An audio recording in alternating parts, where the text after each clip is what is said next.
तो आज के इस वीडियो में हम लोग 2021 बोर्ड एग्जाम के लिए इंपॉर्टेंट ऑब्जेक्टिव क्वेश्चन आंसर को देखने वाले हैं और ये सारे क्वेश्चन बोर्ड एग्जाम पे बेस्ड है। इससे आप लोगों को ये भी पता चल जाएगा कि बोर्ड एग्जाम में क्वेश्चंस कैसे पूछे जाते हैं। तो वीडियो को अंत तक जरूर देखिएगा और इस क्वेश्चन को अच्छे से आप लोग रट ही जाइए, क्योंकि इससे कई सारे क्वेश्चन बोर्ड एग्जाम में जो है सो पूछ दिए जाते हैं, रिपीट कर दिए जाते हैं। तो चलिए आज की इस वीडियो को हम लोग शुरू करते हैं, लेकिन उससे पहले आपसे एक छोटा सा रिक्वेस्ट है कि अगर आप हमारे चैनल पे पहली बार विजिट कर रहे हैं तो प्लीज़ चैनल को सब्सक्राइब कर लीजिए, ताकि आप घर बैठे बैठे बोर्ड एग्जाम की तैयारी अच्छे से कर सके। वीडियो अच्छा लगता हो तो लाइक करना मत भूलिएगा और इस वीडियो को ज़्यादा से ज़्यादा अपने दोस्तों को शेयर कीजिए।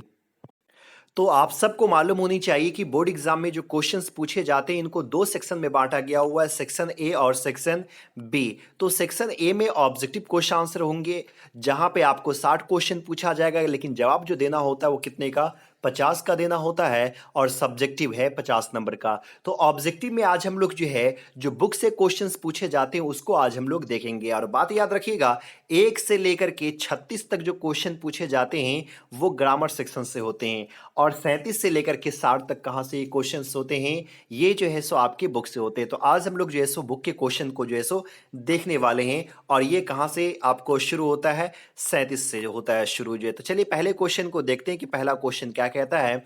और आप लोग को मालूम होनी चाहिए कि रेनबो के जितने भी चैप्टर हैं सबके ऑब्जेक्टिव क्वेश्चन आंसर को मैं कवर कर चुका हूँ, उसका वीडियो बना करके अपलोड कर चुका हूँ। अगर अभी तक आप लोग वो वीडियो नहीं देखे हैं तो प्लेलिस्ट में जाइए और सभी वीडियो को देख लीजिए। तो पहला क्वेश्चन क्या कह रहा है, our forefathers did not invent missionary because dash. हमारे जो पूर्वज थे तो वो मशीन का आविष्कार नहीं किए। क्यों नहीं किए, क्या रीजन था कि हमारे पूर्वज जो है वो मशीन का आविष्कार जो है सो नहीं किए। तो वो लोग के नज़र में एक चीज़ थी, these would have made us lazy, कि ये जो मशीन है ना, ये मशीन हम लोग को जो है सो क्या बना देगा, सुस्त बना देगा। इसीलिए जो है सो हमारे पूर्वज जो है सो मशीन का आविष्कार जो है सो नहीं किए थे। अगला क्वेश्चन है, और ये कई बार जो है सो बोर्ड एग्जाम में ये क्वेश्चन जो है सो पूछा जा चुका है। Who called Ode to Autumn Keats most satisfying of all the odes, यानी किसने कहा था ओड टू ऑटम जो है, तो जॉन किट्स जो है वो कई सारे ओड्स लिखे थे, लेकिन किसने कहा था कि सारे ओड्स में ओड टू ऑटम जो है ये सबसे जो है सो संतुष्टि भरा जो है सो ओड है। तो ये किसने कहा था, तो ये अर्थुर रिकेट जो है सो कहा था। तो सही आंसर जो है सो क्या हो जाएगा, सी हो जाएगा। अगला क्वेश्चन है, और ये स्टोरी ऑफ इंग्लिश से है क्वेश्चन। स्टोरी ऑफ इंग्लिश का मैं अभी तक ऑब्जेक्टिव नहीं बनाया हूँ, उम्मीद करता हूँ कि आप लोगों को कल या परसों से जो है सो स्टोरी ऑफ इंग्लिश का वीडियो जो है सो मिलना शुरू हो जाए। The literature of Anglo Saxons is of dash types, यानी कि एंग्लो सेक्सोन्स जो लिटरेचर है उसको कितने भागों में जो है सो बांटा गया हो। यानी कि शुरुआती पीरियड में, इंग्लिश के शुरुआती पीरियड में जो इंग्लिश बोली जाती थी उसको हम लोग जो एंग्लो सेक्सोन्स के ही नाम से जो है सो जानते थे। तो उसमें जो लिटरेचर था है कि नहीं, साहित्य जो था उसको कितने भागों में बांटा गया हुआ है, तो उसको जैसे दो भागों में बांटा गया हुआ है। तो सही आंसर यहाँ पे क्या हो जाएगा, सी हो जाएगा। The soldier is written by, the soldier जो है सो किनके द्वारा लिखा गया हुआ है, तो द सोल्जर जो है सो रूपर्ट ब्रूक के द्वारा लिखा गया हुआ है। आगे बढ़ने से पहले मैं आपको बता दूं कि अगर आप बोर्ड एग्जाम की तैयारी कर रहे हैं और 2021 में आप बोर्ड एग्जाम देने वाले हैं, तो आपके लिए मैं इंग्लिश 100 मार्क्स और हिंदी 100 मार्क्स का स्टडी मटेरियल तैयार कर चुका हूं, जिसको आप पढ़ करके, जिससे तैयारी कर करके आप बोर्ड एग्जाम में अच्छा खासा नंबर जो है सो ला सकते हैं। इस नोट्स को पढ़ने के बाद आपको किसी भी तरह गेस पेपर या फिर आपको नोट्स पढ़ने की ज़रूरत नहीं पड़ेगी। अगर आप इसे खरीदना चाहते हैं तो इसके लिए आपको 180 रुपया जो है सो पे करना होगा। इंग्लिश का चार्ज 100 रुपया और हिंदी का चार्ज 80 रुपया है। आप हमें 8083216409 पे पेटीएम या फ़ोन पे या गूगल पे के जरिए से पेमेंट कर सकते हैं, और उस पेमेंट का स्क्रीनशॉट लेकर के व्हाट्सएप पे भेज दिए। व्हाट्सएप पे ही आपको पीडीएफ मिल जाएगा। चलिए अगला क्वेश्चन है, doctor Zakir Hussain entered the office of the president in the spirit of dash, यानी कि डॉक्टर जाकिर हुसैन जब राष्ट्रपति भारत के बने थे और वो जो है सो राष्ट्रपति के ऑफिस में जो है एंट्री करते हैं, तो वो किस स्पिरिट में जो है सो एंट्री करते हैं। तो देखिए वो जो एंट्री करते हैं ना, प्रेफुल ह्यूमैनिटी एंड टोटल डेडिकेशन के साथ जो है सो एंट्री करते हैं, पूरा आत्मसमर्पण कर देते हैं। तो यहाँ पे सही आंसर जो है सो सी हो जाएगा। अगला क्वेश्चन है the portfolio of the minister is the dash, यानी कि जो मिनिस्टर है वो मिनिस्टर का विभाग कौन सा था, पोर्टफोलियो कौन सा था। तो मिनिस्टर का जो विभाग था वो वेलफेयर था, कल्याण मंत्री ही वो था। तो सही आंसर जो है यहाँ पे क्या हो जाएगा, ए हो जाएगा। अगला क्वेश्चन है dash is sweltering with the heat of injustice and operations, कौन जो है सो अन्याय और दमन की गर्मी से जो है सो जूझ रहा है, जूझ रहा है। तो मिसिसिपी जो है ना वो अन्याय और दमन की गर्मी से जो है सो जूझ रहा है, यानी कि जो मिसिसिपी एक अमेरिका का राज्य है और इस मिसिसिपी में जो है सो बहुत ही ज़्यादा अत्याचार होता था किस पे, ब्लैक लोगों पे, जो नेग्रोज थे वो नेग्रोज, उसको कोई भी अन्याय जो है सो नहीं दिया जाता था, बल्कि वो घेटोज में रहते थे, गंदी बस्ती में रहते थे और उसके साथ बहुत ही ज़्यादा अत्याचार किया जाता था। वहाँ पे सिर्फ और सिर्फ अन्याय ही अन्याय था, किसके साथ, नेग्रोज के साथ। तो कौन सी जगह है, मिसिसिपी है। तो सही आंसर ए हो जाएगा। Mungojerrie and Griddlebone are also dash, यानी कि यहाँ पे दो नाम हैं और ये भी क्वेश्चन कई बार जो सो बोर्ड एग्जाम में पूछे जा चुके हैं।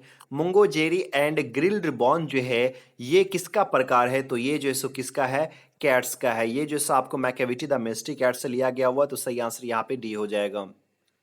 सिविलाइजेशन टाउट अस, सिविलाइजेशन जो है, सभ्यता जो है वो हम लोग को सिखाता है, क्या सिखाता है, टू बी ह्यूमन, है कि नहीं, मानवता सिखाता है। तो सही आंसर बी हो जाएगा। चलिए अगले क्वेश्चन की तरफ बढ़ते हैं। Dash has been described as a metaphysical poet, इनमें से किसे जो है सो मेटाफिजिकल पोएट जिसको कहा जाता है, तो जॉन डन को कहा जाता है। इसी साल यानी कि 2020 में ये क्वेश्चन जो है सो पूछा गया था। मेटाफिजिकल मतलब क्या होता है, जो अपने कविता में दुख को, दर्द को बयान करते हो उसको हम लोग मेटाफिजिकल पोएट कहते हैं, पोयम कहते हैं। और ये जॉन डॉन जो है ये मेटाफिजिकल पोयम के जो है सो जन्मदाता ही है, यहीं से शुरुआत होती है मेटाफिजिकल की। चलिए अगले क्वेश्चन की तरफ बढ़ते हैं, क्वेश्चन नंबर 47 की तरफ। क्वेश्चन नंबर 47 कह रहा है सेबेज hobby of collecting gods made he teacher dash, यानी कि सेबे की जो आदत थी वो तुम्बा को इकट्ठा करना, और वो जो तुम्बा को इकट्ठा करता था तो उसके टीचर उससे खुश होते थे, नाराज होते थे, या क्या होते थे, तो उसके टीचर जो है उससे नाराज होते थे और बहुत ज्यादा नाराज होते थे। यहाँ पे सही आंसर क्या हो जाएगा, डी हो जाएगा, एंग्री हो जाएगा। अगला क्वेश्चन है a child is born is written by, a child is born किनके द्वारा लिखा गया हुआ है, तो ये जर्मन ग्रीड के द्वारा लिखा गया हुआ है, जर्मन ग्रीड के द्वारा। तो सही आंसर क्या हो जाएगा, ए हो जाएगा। The poetries in grandmother's house beg at dash doors, यानी कि ग्रैंड मदर हाउस में कवित्री जो है यानी कि कमला दास जो है वो किसके दरवाजे पे जाकर के वो भीख मांगती है, तो वो किसके दरवाजे पे, स्ट्रेंजर के दरवाजे पे जाकर के जो सो भीख मांगती है। यहाँ पे कवित्री का ये कहना है कि जो प्यार मुझे दादी माँ से मिला करता था और जब मेरी दादी माँ मर जाती है और मैं दूसरी जगह पे शिफ्ट हो जाती हूँ तो वो प्यार जो सो मुझे कहीं नहीं मिल रहा है, और उस प्यार को मैं पाने के लिए हर एक अजनबी के दरवाजे पे भटकती हूँ, लेकिन वो प्यार मुझे कहीं नहीं मिला। The word drama means, drama का मतलब क्या होता है, तो ड्रामा वर्ड जो है उसका मतलब होता है थिंग डन हो जाता है। तो सही आंसर सी हो जाएगा। The editorial policy of popular daily is controlled by dash chief factors, यानी कि ये न्यूज़ जो होता है, यानी कि जो आप लोग देखती हैं कि जो न्यूज़पेपर अखबार जो छपती वगैरह है, तो ये अखबार जो है कितनी चीज़ों से है ना, कितने फैक्टर से जो है सो ये कंट्रोल किया जाता है। तो देखिए जितने भी न्यूज़पेपर हैं उनको दो फैक्टर में जो है सो क्या किया जाता है, कंट्रोल किया जाता है। जब मैं ये चैप्टर पढ़ाया था शायद इसका वीडियो भी अपलोड हो चुका है फ्रीज द प्रेस का, तो उसमें मैं समझा दिया था वो दोनों फैक्टर कौन कौन से हैं। तो दो फैक्टर की वजह से, ये दो फैक्टर से कंट्रोल होता है। तो सही आंसर यहाँ पे ए हो जाएगा। अगला क्वेश्चन है Benjy was allowed to keep, Benjy को जैसे परमिशन दिया गया था क्या चीज रखने का, तो मुर्गियां। तो सही आंसर ए हो जाएगा, हेंस। अगला है paradise lost is written by, paradise lost किनके द्वारा लिखी गई ये है, तो ये जो है सो जॉन मिल्टन के द्वारा। तो सही आंसर बी हो जाएगा। The background of India through a travel eye is, यानी कि India through a travel eye जो है इसका बैकग्राउंड क्या है, तो बैकग्राउंड आप लोग जानते ही हैं, ये चैप्टर आप लोग को बहुत अच्छे से मैं समझा चुका हूं। तो इंडिया, तो सही आंसर ए हो जाएगा।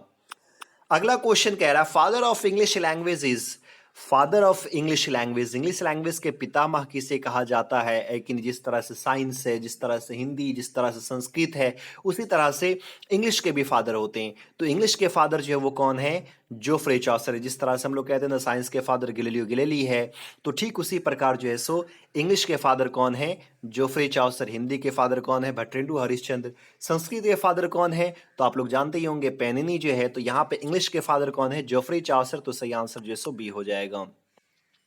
अगला क्वेश्चन है English language is dash then Sanskrit Persian Greek Latin ETC. तो यहाँ पे देखिए ये क्वेश्चन जो है सो आपको इसी साल जो है सो पूछा गया है। तो यहाँ पे सही आंसर क्या हो जाएगा? Younger. English language is younger than Sanskrit Persian Greek Latin etc. और यहाँ पे अगर मच यंगर रहेगा तो मच यंगर पे आप लोग टिक लगाइएगा, क्योंकि यहाँ पे देखिए संस्कृत पार्सियन ग्रीक जो है ये बहुत ही पुरानी भाषा है और उसके तुलना में इंग्लिश जो है सो क्या है? बहुत ही नई भाषा है। तो यहाँ पे सही आंसर जो है सो सी हो जाएगा। चलिए अगले क्वेश्चन की तरफ बढ़ते हैं। क्वेश्चन नंबर 57 है Indian civilization and culture is written by. तो किन के द्वारा? जानते ही होंगे गांधी जी के द्वारा। तो सही आंसर जो है सो बी होगा। अगला क्वेश्चन कह रहा है after hitting the snake with a log the speaker of the poem snake wants to dash. तो स्नेक चैप्टर जो है उस चैप्टर में पोयर जब लॉग से यानी कि टुड्ढा से जो पेड़ से एक लकड़ी जो टूटकर गिर जाता है उसको लॉग कहते हैं। तो जो लॉग है उस लॉग से जब सांप पे पोएट मारता है और उसको नहीं लगता है, सांप जो है सो बिल के अंदर चला जाता है, उसके बाद पोएट क्या फील करता है? तो पोएट जो है सो एक्सपीट करता है कि नहीं, एक्सपीट यानी कि जो गलती जो उनसे भूल हुई है उस पर वो पछतावा करते हैं और वो ये सोचते हैं कि नहीं मुझे सांप पे जो है सो डंडा नहीं चलानी चाहिए। तो यहाँ पे सही आंसर बी हो जाएगा। My experiment with truth was written by. My experiment with truth जो है किनके द्वारा लिखी गई ये किताब जो है? तो महात्मा गांधी। तो सही आंसर सी हो जाएगा। Macavity's powers of limitation would make a dash stare. यानी मैकेविटी जो है उसको ऊपर उड़ने की जो क्षमता है कि नहीं, वो किसको जो है सो एकदम मतलब कि क्या बना देता है? स्टीयर बना देता है, उसको भी आश्चर्यचकित बना देता है। तो यहाँ पे सही आंसर हो जाएगा फकीर, है कि नहीं? जो चोरी करने के मामले में मैकेविटी जो ऊपर ही बढ़ता जा रहा है, ऊपर ही बढ़ता जा रहा है, तो ये फकीर जो है वो भी आश्चर्यचकित है कि आखिरकार ऐसे ये कैसे कर सकता है, ऐसा क्राइम करता है फिर भी जो है सो कोई वहाँ पे सिंबल नहीं छोड़ता। फकीर का मतलब क्या होता है तो मैं आपको वीडियो में समझा ही चुका हूँ जब मैं कैविटी द मिस्टिक ऐड का जब मैं समरी अपलोड किया था कि ये वैसे बंदे को फ़कीर कहते हैं जो बहुत ही ज़्यादा ज्ञानी हो, लेकिन यार एक तरह से कह सकते हैं जिसका संपर्क डायरेक्टली गॉड से होता है उसको हम लोग फ़कीर कहते हैं। लेकिन ये फ़कीर नहीं जो पैसे उसे मांगने हो, नहीं है, ये फ़कीर का यूज़ नहीं किया गया हो, बल्कि जो बहुत ज़्यादा ज्ञानी हो। तो यहाँ पे सही आंसर भी हो जाएगा। तो इस तरह से हम लोग जो है सो ऑब्जेक्टिव क्वेश्चन आंसर को देखें, बुक के ऑब्जेक्टिव को, कल हम लोग देखेंगे ग्रामर के ऑब्जेक्टिव को। और इस क्वेश्चन को अच्छे से आप लोग याद ही कर लीजिए, बहुत ही इंपॉर्टेंट ऑब्जेक्टिव क्वेश्चन आंसर है। उम्मीद करता हूँ ये वीडियो आपको अच्छा लगा होगा। अगर अच्छा लगा तो प्लीज़ लाइक कीजिए, ज़्यादा से ज़्यादा शेयर कीजिए और हमारे चैनल पर पहली बार आए तो प्लीज़ चैनल को सब्सक्राइब कीजिए। फिर मिलते हैं अगले वीडियो में, तब तक के लिए बाय।